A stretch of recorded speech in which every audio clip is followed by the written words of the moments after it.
GM. Hope GM. everyone's doing well. Good morning, Good. guys. Yeah, good evening, everybody. This is a late one. Should all have a nice GM. Cocktail, right? right? Yes, exactly. I've got my pint in front of me. No, I wish I did, though.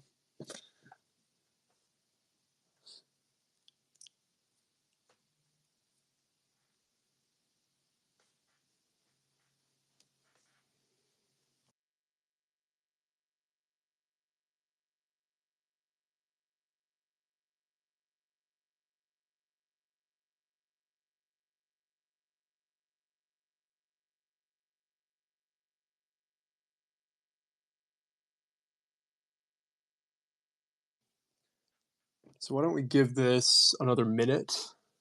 I'm going to grab some water. I mean, a cocktail. Um, and yeah, we can get started very shortly. Allow people to filter in a bit. Yep. So I'll be back in a sec.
So I was hoping Mark could join us from Optimism. I know it's pretty late for him. I think he's on the East Coast.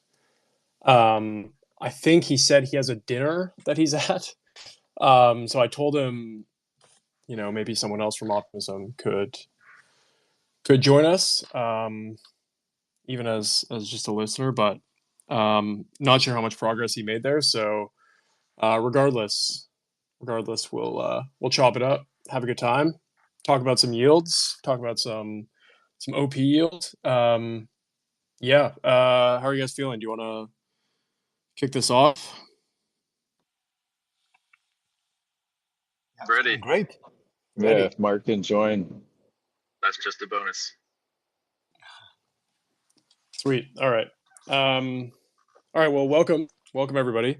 Thanks for coming. I'm Charles. I'm from an organization called Conclave, and we don't have a Twitter account, a Conclave Twitter account, unfortunately. But we helped to design and have been executing the Superfest incentive program. So really excited to sit down with these chads and talk about growth on Optimism, growth on the super chain, and some yields that can be taken advantage of. So yeah, I guess I'll play the host for today. I guess it's smart just to go around, have everybody give a brief introduction of themselves and who they represent. Yeah, Ace, you wanna kick it off? Yeah, hey guys, thanks Charles for emceeing, and thank you for taking the initiative to put this together. I think it's great that we can do a halftime report on everything that's going on. The people that are on chain right now are probably the most hardcore. It's it's kind of grim, like liquidity wise on chain, and fortunately, Optimism has a pretty good pulse and some cool stuff that you can try to play within DeFi, and our role obviously kind of spans a couple of the super chains. So I'm wearing both hats tonight, both for Velodrome and Aerodrome. I've maxed out the number of devices I can join from. So the Aerodrome account isn't able to join the spaces, but I'm happy to kind of talk about the ways that we're involved with the Superfest. And yeah, everyone probably knows Velodrome. It's one of the first big DeFi protocols that launched on Optimism in the middle of 2022, and we sort of helped bootstrap the OP mainnet DeFi ecosystem through our V33 incentives design. That protocol's been running for just over 2 years, and we're now almost a year into the base adventure with Aerodrome. Aerodrome has probably one of the most well-known success stories in all of DeFi. Just if you look at it from a pure numbers point of view, and we're happy to kind of play the heartbeat of the base ecosystem role. We're essentially the de facto bootstrapping protocol for any new token or DeFi app that's looking to get liquidity for their project. And we work really closely with most of the participants across the base ecosystem. So I'm happy to be here and chat with some partners. Nice. Likewise. Kenneth, do you want to take the reins? Yeah, sure. So, hey everyone, I'm Kenneth. I am a DeFi protocol relations contributor at LidoDAO. So, essentially, my role is protocol relations because we're a DAO, but basically, what it means is pretty much growth and BD for the DeFi side of things. And that includes working with partners like those in the space right now. So I think we've been working with both Silo, Velodrome as well as Aerodrome for quite a while already. Actually, I think Velo and Aero was literally since about a year ago from this date. So we've been building liquidity on Velodrome since last year, and when we launched on Base, I think it was sometime late last year. We were also just using Aerodrome as our main source of liquidity for Rapstick ETH, and I think the results have thus far been great. I think it's uh, got at least like 10M or something worth of WST TVL on Aerodrome. So yeah, I as for us, think Rapstick ETH's growth, especially on the super chain, has been pretty decent, especially on base. So literally, I just right before I came on the spaces was just checking through like some dashboards and some stats that I could bring up. I didn't realize this, but I think WSC's TVL on base has literally 5x since April. So absolutely happy to be here to chat with you guys, especially since we are all building and trying to grow on that same ecosystem. Hell yeah. Crazy stat. Crazy stat. Yeah, awesome. I hope I'm not Yeah, butchering your no, name. you're not. Um, You're not. It's Amazing. perfect. You I can also call really me AJ. struggled not to say Aham. I am AJ. What's up, man? How's it going? Appreciate it. Thank you so much for putting together this, and hi everyone. Hi from beautiful Austin. It's about 95 degrees, like about 36 Celsius here, so it's quite beautiful though. So appreciate it. So yeah, about myself, I'm one of the founding contributors of Silo Finance. We actually launched recently on Optimism. It's a risk isolated lending protocol. If you haven't given it a shot, please do. But we're currently we have of course we're part of the Superfest initiative, and we're also distributing hefty OP rewards, part of the grant that we've received from the Optimism Foundation. And so Silo, in a very brief, it's a lending protocol, but each market is isolated from each other, so user can choose the risk. So each time you deposit in one market, you're completely isolated from other markets. So this means you can better manage risk. So if you don't want to lend to a market that you receive, or to an asset you receive risky, you can simply ignore that market and move on to a market or markets you're comfortable with. Silo, we've launched it during the bear market in August 2021. So it's been about 2 years now, on mainnet, Arbitrum and Optimism, and soon on Base, while we're preparing our V2. So back then, everyone asked us, like, why do you need risk isolated markets? And we told them, well, once the new assets come to existence, you definitely need to segregate risk, because some assets are going to be more like riskier than others.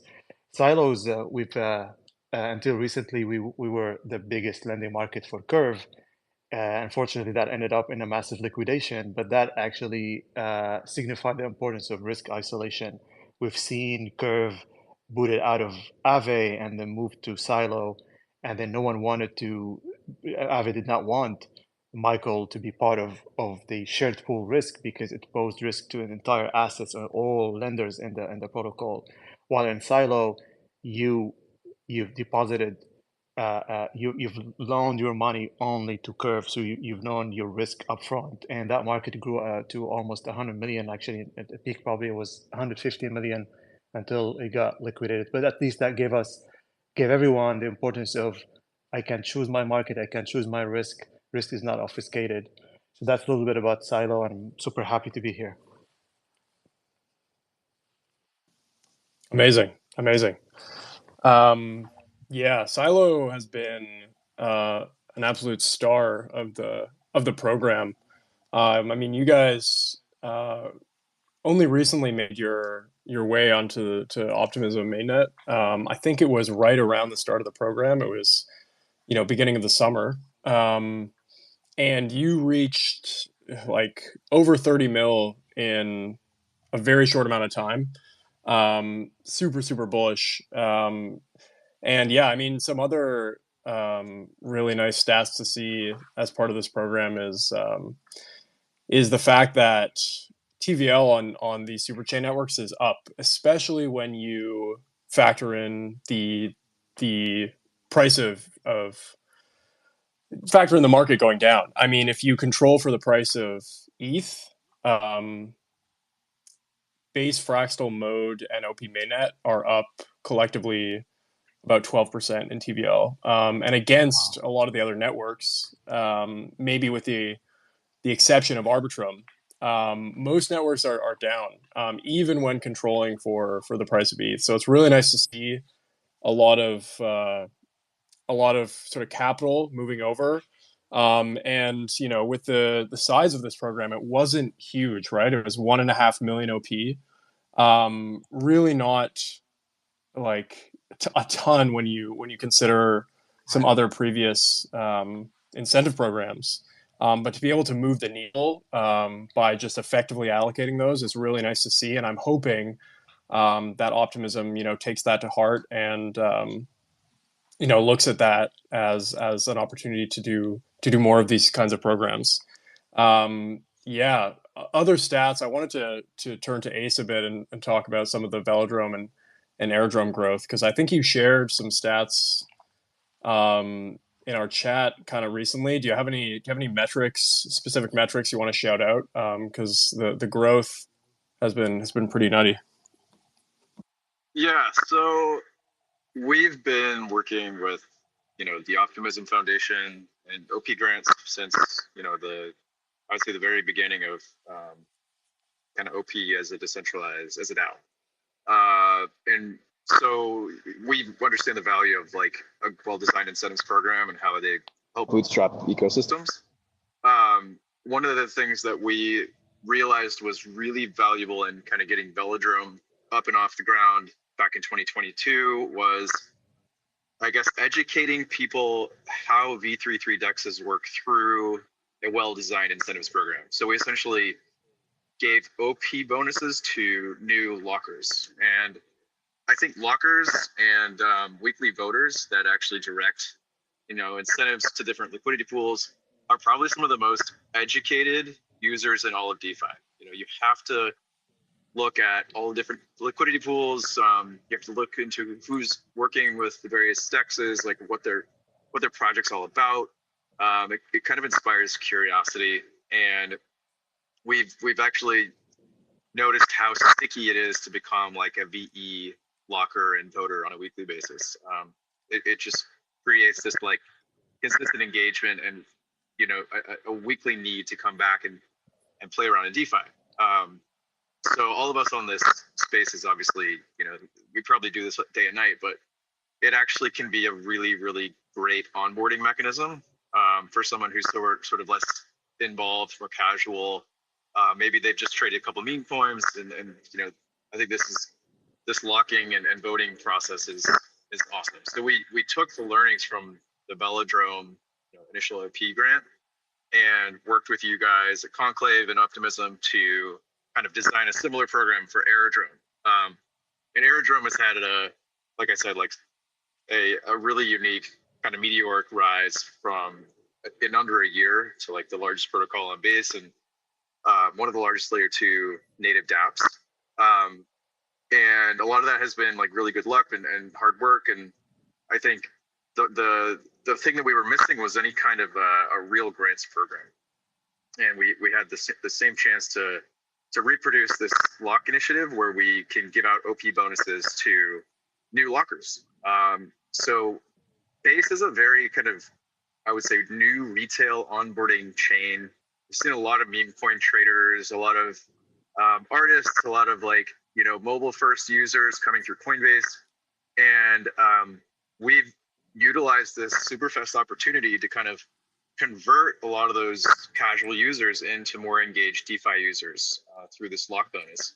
So I think the most amazing stat is we've seen a rise in lockers of 30% overall locks. It's hard for me to tell you if those were, second or third locks from a single user or they're all new users, but a general increase in the, in the lock from like 15,000 to over 20,000 individual VE arrow holders is pretty remarkable. So we're very satisfied. I guess the downside of that is the actual lock bonus in terms of APR is pretty low. I'm talking about, single digit APR in OP. But that just means the program's working. And I think the long-term benefits will be far better than, just getting an OP token that you can sell or being involved with OP governance. So we're really, really happy with the results on Aerodrome so far. Velodrome, we've also seen an increase in 500 new VE Velo holders. And as Velodrome kind of expands across the super chain, those votes will be valuable in directing emissions to new layer 2s, such as Mode and Fractal. We're live on Mode as well. And we've been helping a lot of the core pools on Velodrome on Mode get dual rewards. So we've seen an increase in about 30% of the TVL over there too. So that's great to see. Obviously, we're still working and we want to see kind of the final Velodrome Superchain 1.0 product, which will include like Velo gauges and Velo emissions on other layer 2s outside of OP mainnet. But kind of as a way to bootstrap the chain, I guess that in a fairly quiet period here in the summer, and when it comes to on-chain activity, like it's just great to see growth. And I'm happy to hear that there's a 12% increase in ETH, because when we're all focused on growing the Ethereum ecosystem, like that's what we should be denominating our success in. It's just the growth of ETH. Yeah, 100%. I mean, that's what I denominate my bankroll in. So no, it's the new US dollar, folks. ETH. Get on board. Yeah, really, really great to see the great to see the voter, the locking yield get diluted. I know that's like not typically what users, like the standpoint of the users, they want the highest APR possible. But as someone who's running a program, and as you're tracking the progress of it, when you see APRs that are way above the market rate, that's a signal that it's not quite. It's a signal that you don't really want to get. You want the positions that you're incentivizing to get diluted. You want people to enter the positions. You want it to work. You want people to go. That's extremely worth it, and I should enter until it finds some sort of parity with the rest of the market. Yeah, so really great to see. Speaking of the voters, so you kind of covered the user end of things. I wanted to turn to Kenneth with sort of Lido's experience with building up a voter position themselves, because not only is it a great user onboarding tool and a great way to get some real yield by directing emissions, but for protocols, being able to build up voting positions and vote on your own pools can be extremely cost effective. So, Kenneth, do you have anything to say about Lido's experience with VE Arrow and being able to build liquidity on base for cheap? Yep. Yeah.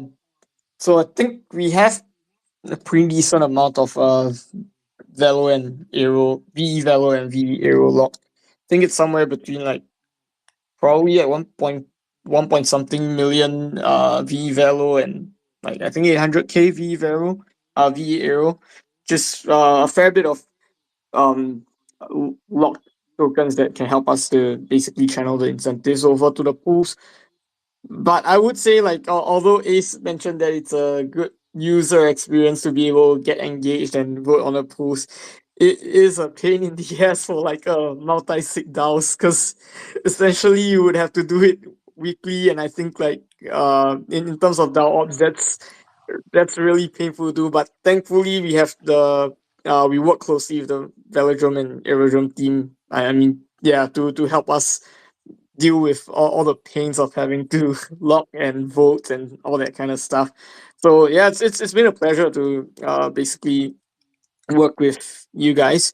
Uh, so in terms of effectiveness, I think uh, it's shown in the TVL. So basically, I think when we started expanding on base, right, we were it's usually part of like our liquidity strategy to incentivize on multiple dexes. But right now, I think we have seen like which one is the one that actually evidently showed success in terms of helping us build the necessary liquidity requirements we need, which is Aerodrome, of course, and which is why we've completely just been flat out just incentivizing Aerodrome ever since. And at the moment, I think it's pretty much the amount that we're doing. It's pretty much just a constant amount.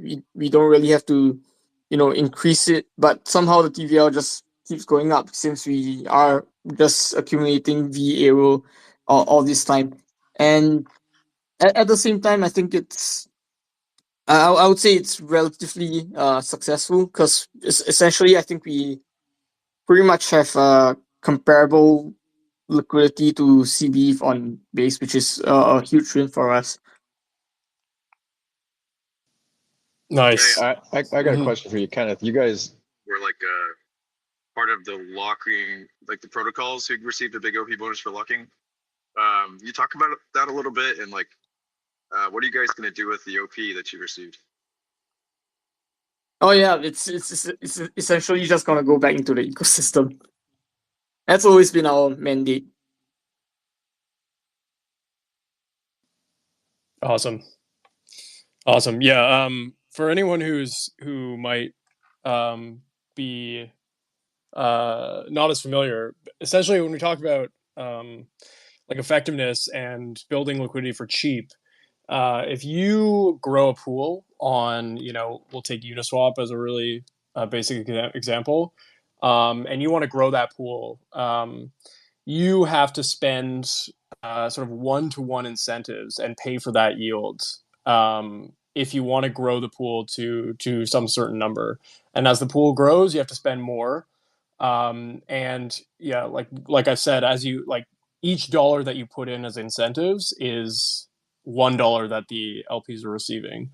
With Velodrome or Aerodrome, the when you lock up VE Velo or VE Aero, and you vote on a pool, essentially like the amount that you are incentivizing with, you're able to direct a greater dollar amount of emissions to that pool. So it's really effective for protocols to, to buy Aero or buy Velo, lock it, and then constantly just every week be able to vote and direct an amount of emissions that is greater than what they spent.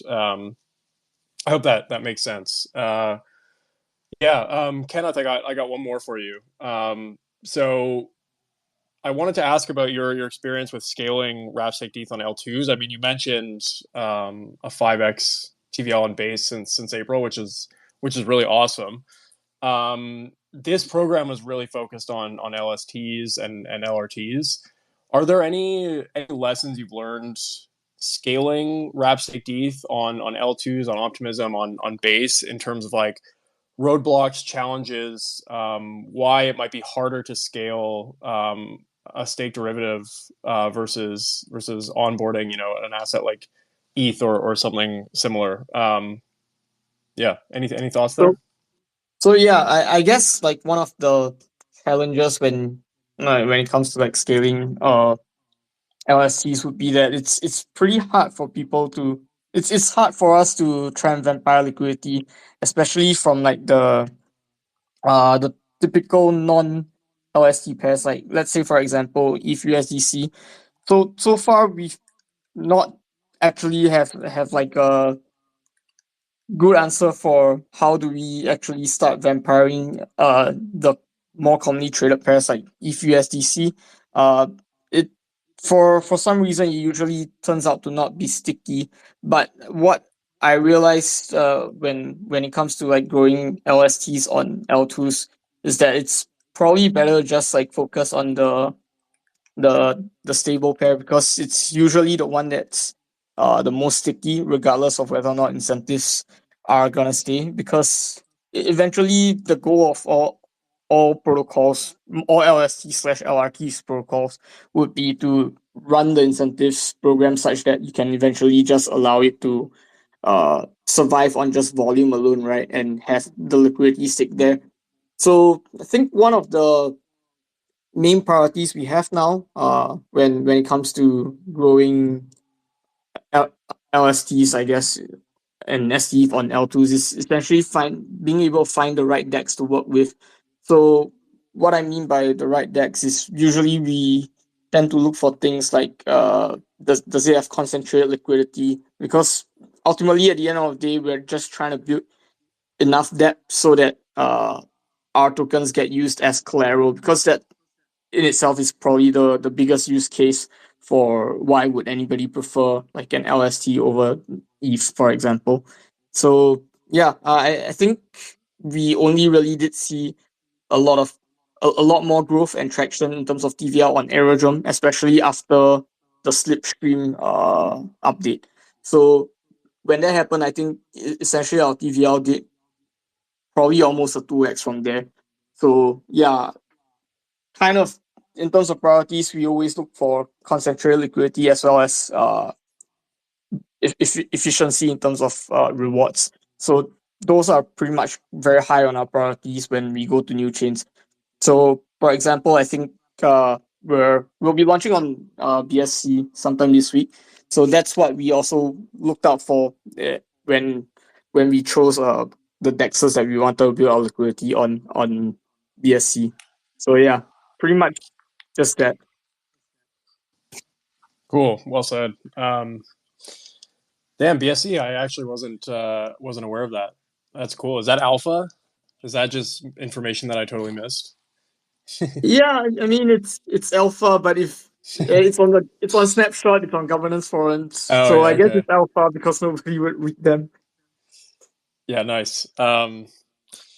Yeah, I guess I can speak a bit to as to why LSTs and LRTs were like such a big focus of this program. The most popular positions in DeFi involve arbitraging rates between stake derivative providers and their underlying, especially with leverage. If you look at Pendle, for example, perfect example of what people want and why they grew so quickly is because they give people the tools to be able to arb these rates and lock in fixed rates with leverage. LRT tokens and like eigenlayer speculation have directed billions of liquidity this year, and we wanted to kind of capitalize on a lot of that speculation, and capitalize on Lido's dominance in the LST space. So trying to bring a lot more of these positions to the surface on superchain networks was a big goal for us. I believe we've done that pretty effectively given the amount of OP that we had to incentivize with. Um, but that is also like, okay, you can't onboard LSTs, LRTs, especially just straight without deep DEX liquidity. That's the first thing that needs to happen, and also a good amount of ETH liquidity to complement.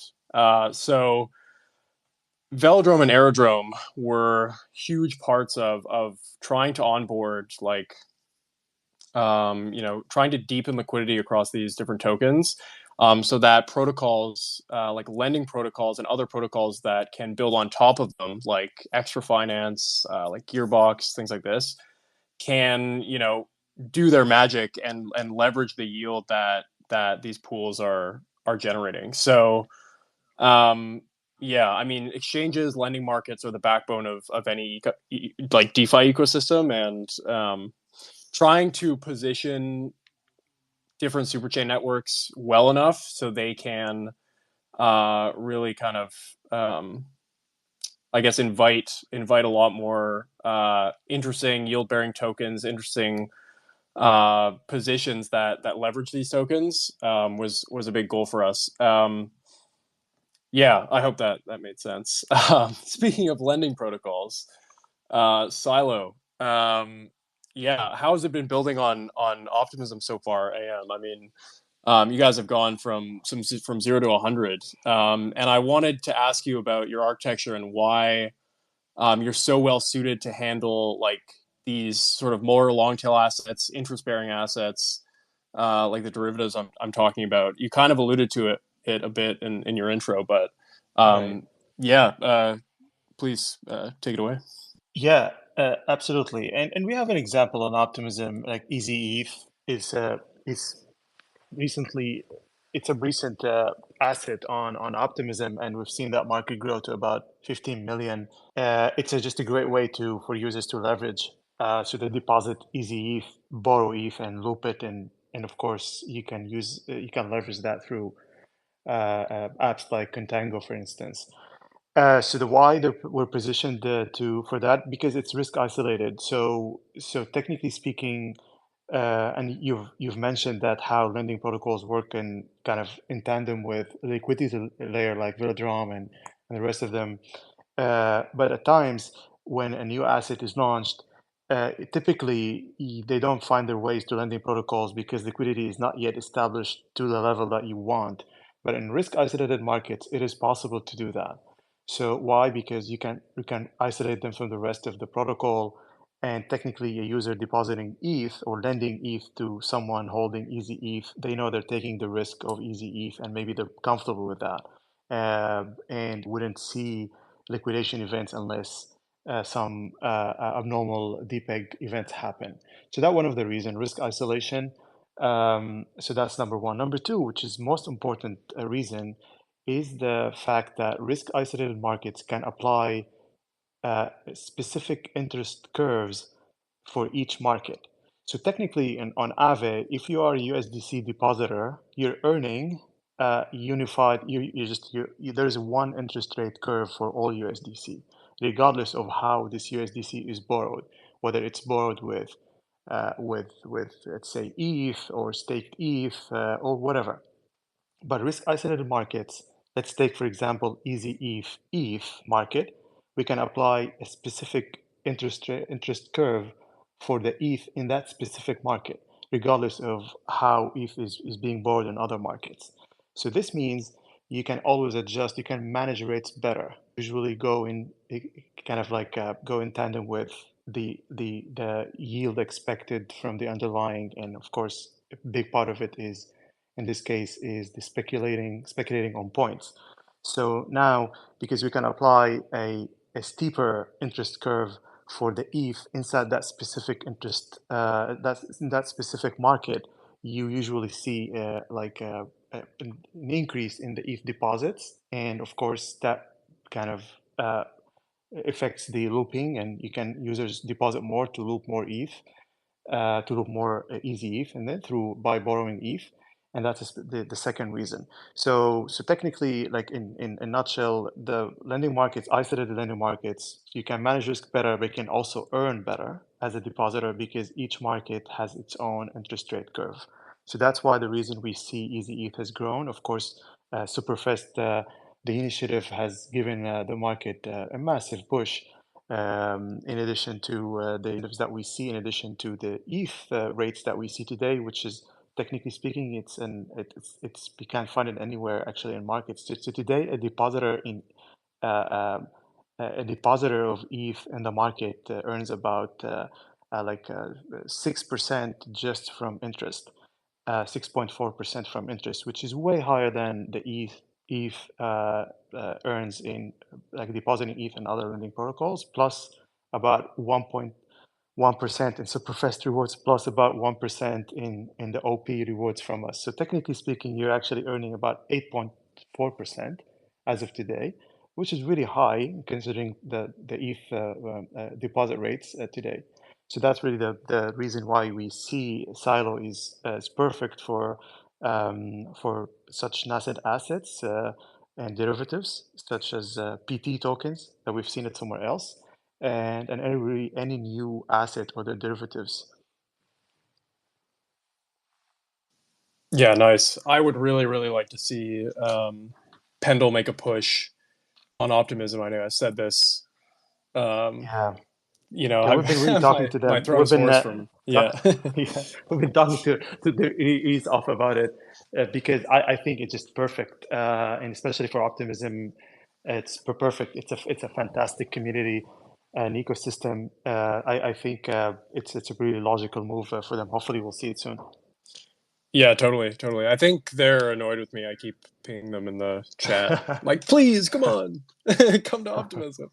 Like, all right, yeah, but you know, you guys have crushed it with PT markets on Arbitrum and ETH as well. So, yeah, really cool.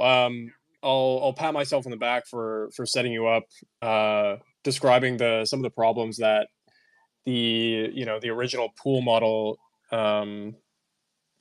for lending protocols runs into, which like for example, I know EtherFi has been trying to scale on Base, and there's a ton of demand for WETH on Aave on Base, but they have to set caps, and then every once in a while, when the caps get hit, they have to revisit, try and build more liquidity because there needs to be a certain amount of ETH liquidity on Aave and WETH liquidity on dexes to be able to service all the demand to borrow it. So supply it and borrow it. So Silo is able to scale without these constraints. We can't scale, and to tell you there are two reasons caps usually are kind of very difficult to they don't work in lending to that extent. Well, number one, if you have high demand for borrowing ETH, for instance, and let's say you have a huge influx of WETH to borrow ETH, you are increasing the borrowing interest rate for all ETH borrowers, regardless of the asset or the collateral used. So maybe it works to pay for you if you're depositing, let's say, Easy ETH or WETH. It works for you to pay 6% on ETH, but might not work if you are depositing staked ETH and borrowing ETH. So technically, you're impacting everyone in the pool. So they have to factor that in as well, because there's one interest curve for all ETH in the protocol, unlike isolated markets where each isolated market can set its own. That's number one. Number two, absolutely, we lending protocols, especially shared pool lending protocol like Aave and Compound and the rest of them. Uh, the caps are important. Illiquidity issues. We've seen that with Curve when Curve got illiquid in comparison to the sizable borrows on Aave. That posed risk to all deposited in the protocol, not just the Curve, for example, not the just USDC depositor, to the entire protocol, because it's a shared pool model. So they have to make sure that they can liquidate in case there is a DPEG event, and we've seen DPEG events can happen. We've seen it with certain LRT at one point because users just panicked. So then that could could actually end up in a shortfall like event, and then leaving the protocol in bad debt, and all depositors in the protocol will actually suffer from that. So that's why isolated markets can, although it's difficult to scale them, but they're definitely much safer to users. 100%. Well said. Yeah, I did want to highlight some of the positions that I found really attractive through this program. One of them, I think you mentioned, is the Easy ETH market on Silo that has been really popping off. And also the wrap staked ETH market on Silo. So, guys, if you're not in the know, and I've said this before, but you should be following Silo Intern. Your intern account is amazing, and there's a lot of alpha there. So follow Silo Intern and go to the Superfest homepage to check out some of these positions. Yeah, and some of them there, I think they're on the homepage, but some of the pools on Velodrome and on Aerodrome, I guess just Velodrome, are being incentivized. Like the votes are being incentivized, so there's bribes being sent out each week. I think the Wrap Staked ETH, Easy ETH pool on Velodrome is getting a hefty bribe each week, and there's a couple there. So there's multiple places to earn. If anyone's wondering why there's a main claim page. First of all, it's really nice to have everything in one place. I'm really proud of this homepage that Jumper has put together, as users can kind of have one hub to go from. But also, OP is not interoperable between different L2s. So that is why we have to use Merkle and track these positions across different chains because OP lives on OP mainnet. Okay. Anything else? Any other positions you guys want to highlight before we move on? I do want to ask you guys what you're working on currently, and maybe there's something that users can look forward to for the last quarter of this year. But any other positions you guys want to highlight quickly before we wrap up? Yeah, I mean, it's worth mentioning that the OP Superfast is only kind of, I guess, one aspect of all the different opportunities that Velodrome, Aerodrome, and the partners up here are offering. So it's almost like icing on the cake, right? Because on Optimism, we've just launched like this Gov NFT initiative where new Velo locks earn. Essentially, it's a VE NFT designed after kind of VVelo that has OP that can be vested over time for governance participants. So it's like this really cool initiative to get people to be more involved with governance. And I actually think Optimism governance is sort of setting the bar for how it should work in terms of the number of participants and the productive and thoughtful discussion. So I'm hoping that it kind of gets people more engaged and excited just at the Optimism Foundation level. The other thing on Aerodrome, obviously, like the lock bonuses from flight school kind of amplify the super fast rewards. So there's a lot happening at the incentives level. I think you just mentioned like one of the LST pools in Velodrome was getting additional OP bribes, and it's like, yeah, that's another program we have going on. So it's like it's worth kind of going into the Discord and understanding all the different opportunities concurrently running for most of our protocols. 100%. Really, really good call out. Yeah. I mean, another really important goal of the program is to kind of set these up, turn some, like at the very least, just turn some eyes towards all the different opportunities there are, and incentivize positions that can scale with yield, like the yield can scale with TVL, and have those positions kind of carry forward long term. After the program ends, have that yield be sustainable and be sustained by just general an increase in activity across all these chains. Yeah, really good call out there. I think it's a Yeah. great initiative, Charles. Mhm. I think it's been really success, at least the way to look at it at Silo.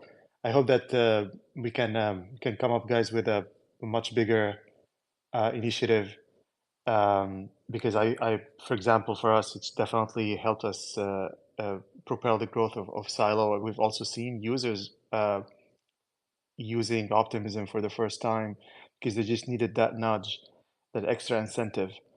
And I think it's sometimes just because if it's a larger initiative with a lot of projects behind it and it's well organized and user experience has been really fantastic. I think that in itself brings a lot of benefits to the entire ecosystem. So I hope that you guys will think of a much larger program going forward.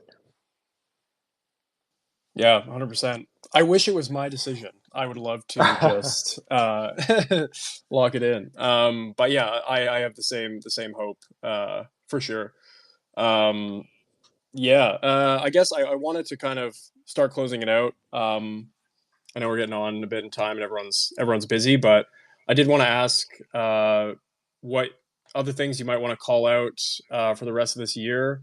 What users should keep an eye on, and what you're working on, what you're looking forward to.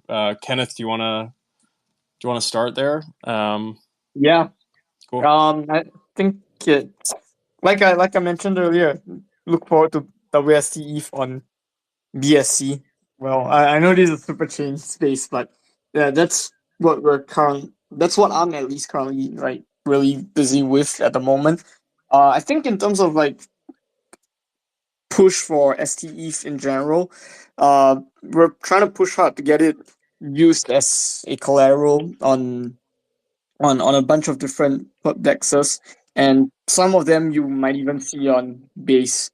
So essentially, our focus is really continue continue growing STF as like a prime collateral asset in DeFi space in terms of usability and liquidity.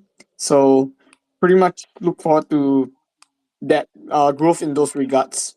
And if you have ETH, take it with Lido, and you can use it easily in all these ecosystems. I think eventually in maybe next early next year, you might be able to expect to see staking immediately from L2s. So yeah, that's something to look forward to. Whoa, big alpha drop. That's awesome. But I'm not committing any timelines, but I would say conservatively early next year. Wow, awesome. Just in Awesome. case, Yeah. Well, I'm gonna have to start denominating my net worth in wrap stake ETH now. It's just gonna keep getting layers removed. That's awesome. Really, really cool. Yeah, sweet. Ace, what are you guys working on now? I know you mentioned sort of the MetaDex vision starting to come to life with some gauges for directing emissions on different chains. Yeah, anything you want to speak on there, or other stuff you guys are working on currently?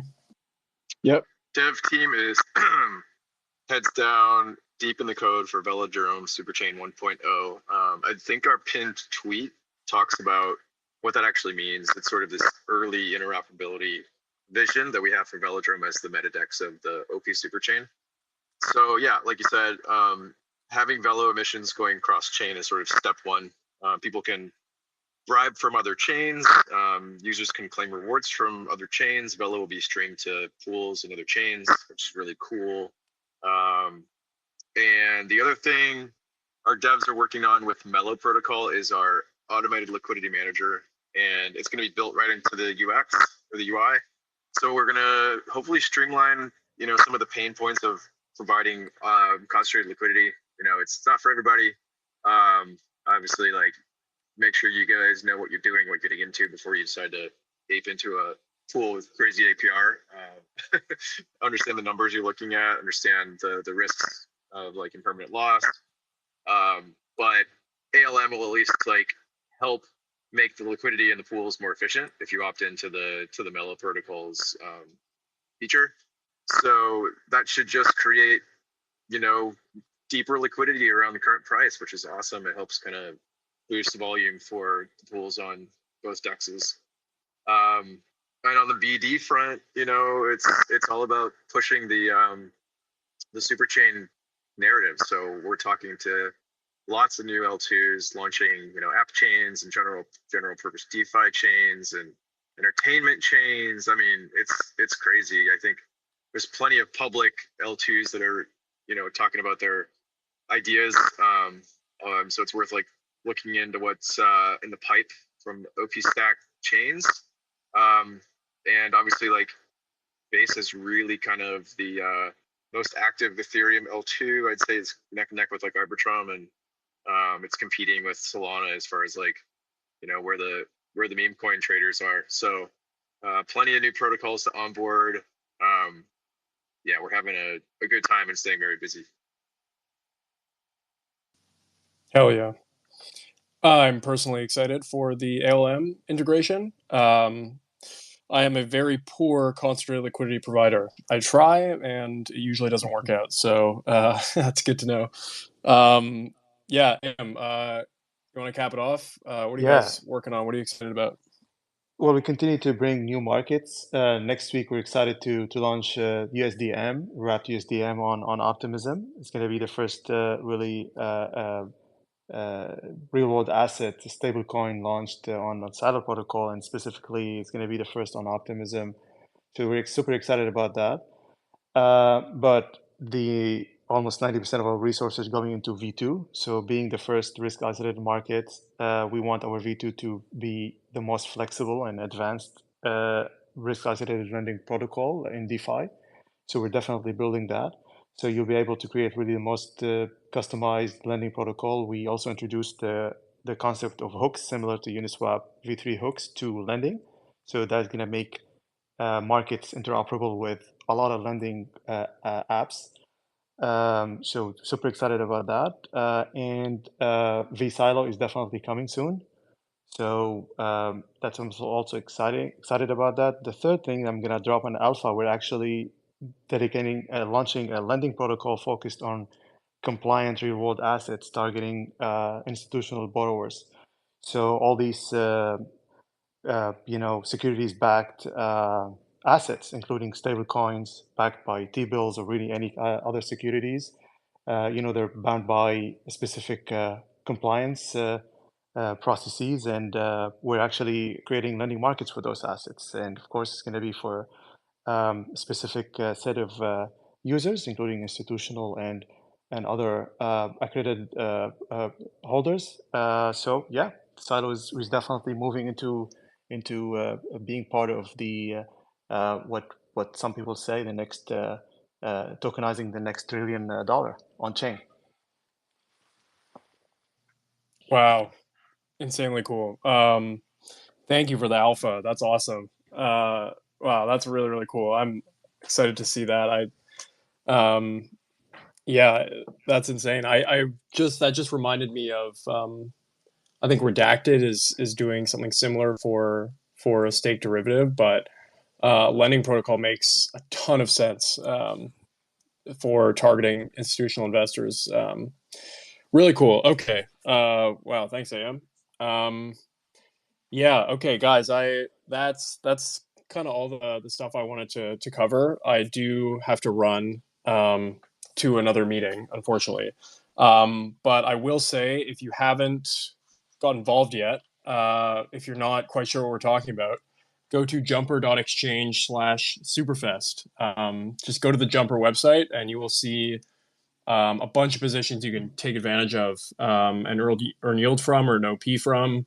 The program is ending on September 3rd, so a few more weeks left, and the last couple weeks are going to pop off.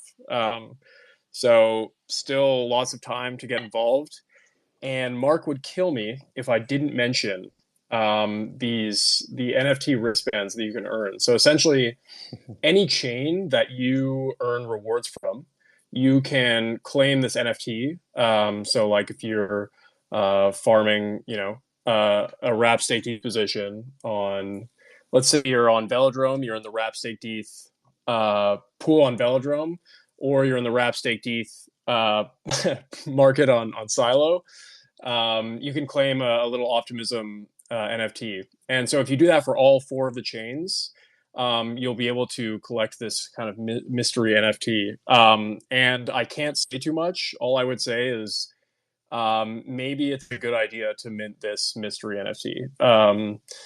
Yeah, I can't give away anything, but I will be doing this personally.